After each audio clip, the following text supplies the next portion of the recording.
some of the occasions you've had to speak to some of the young people and how that's felt. What kind of experience has that been for talking to? It's really exciting when a teacher is interested in introducing their kids to the everyday world of being part of a political process and supporting democracy.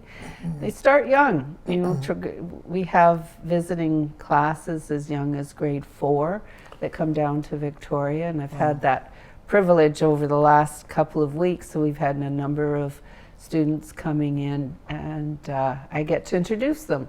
And part of doing that puts it on the record for time, forever, that people can go back and say, when they're 70, go back and say, I was in the legislature and I was introduced by my MLA, and my name is recorded there.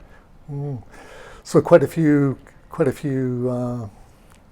young members of the British Columbian electorate that have been through and visited you in your workplace. Yes, we are always very excited to see kids when they come into the gallery to view. And I've had a few opportunities to go into classrooms as well to talk with kids. My first opportunity after I was elected in 2017 was to talk to a grade 2 class.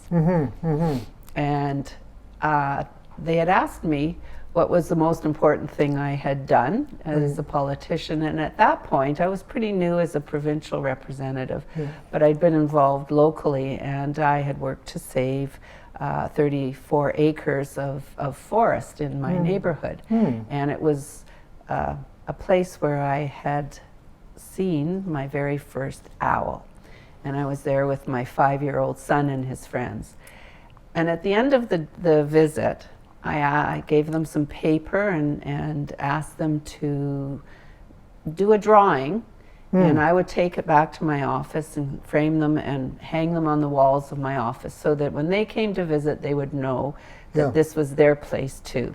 Right. Well, I loved what came back to my office because there were so many owl pictures. I bet.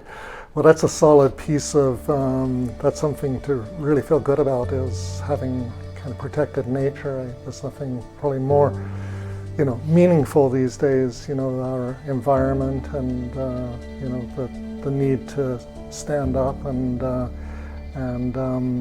be on guard for nature, so to speak.